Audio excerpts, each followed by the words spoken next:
Speaker, I rise in strong support of House Resolution 529, condemning the violent attack on the U.S.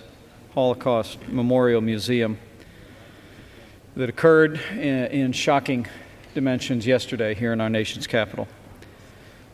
I want to single out my colleague in the majority, Ron Klein of Florida, for his swift and thoughtful legislative work in bringing this resolution to the floor, and for allowing me to co-author this bipartisan resolution before the House today.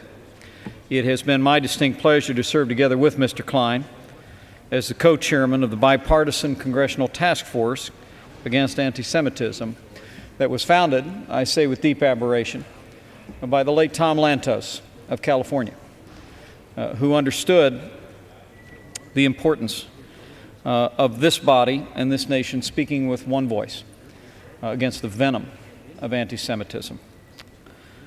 Today we mourn the loss of Special Police Officer Stephen Tyrone Johns, and I offer my personal condolences to his family.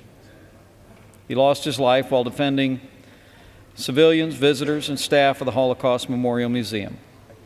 Officer Johns died upon arrival at the George Washington Hospital after being shot by an assailant with strong ties to white supremacist organizations. Officer Johns died while bravely defending museum visitors from around the world, and I honor his service and courage and the sacrifice that he exemplified. He will be remembered. We rise today to condemn the violent attacks of yesterday that ravaged Washington, D.C.'s permanent living memorial to the victims of the Holocaust. For those who have visited, we know the U.S. Holocaust Memorial Museum serves as one of the world's leading authorities on the Holocaust. And let me say, with no small measure of American pride, it has become an essential stop for every American visiting our nation's capital, with few exceptions. It was dedicated on April 22, 1993, and has since welcomed nearly 30 million visitors, including more than 8 million school children and 85 heads of state. The museum's mission is simply this: to, quote, advance and disseminate knowledge about this unprecedented tragedy, to preserve the memory of those who suffered, and to encourage its visitors to reflect upon the moral and spiritual questions raised by the events of the Holocaust, as well as their own responsibility as citizens of a democracy, close quote. And anyone who has wandered those solemn hallways knows that the United States Holocaust Memorial Museum accomplishes that mission.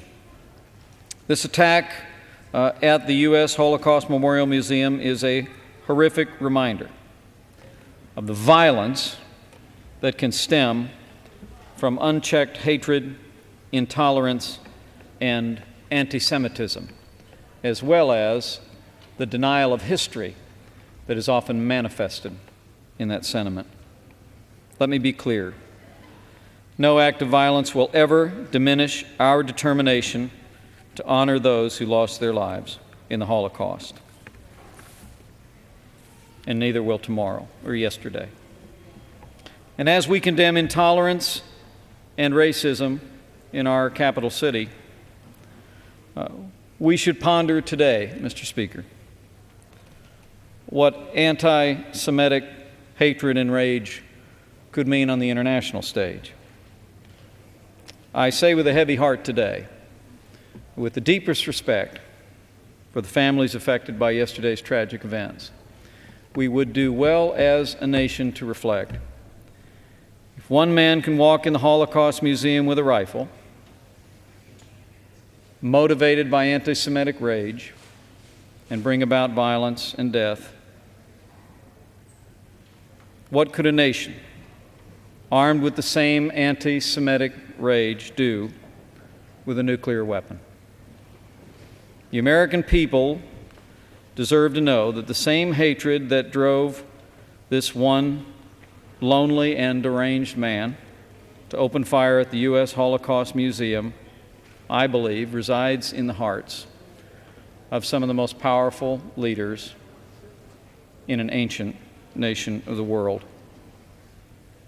And I am confident that when the time comes, this Congress, this government, this nation, and our cherished ally will do what is necessary to prevent a global manifestation of anti-Semitic violence.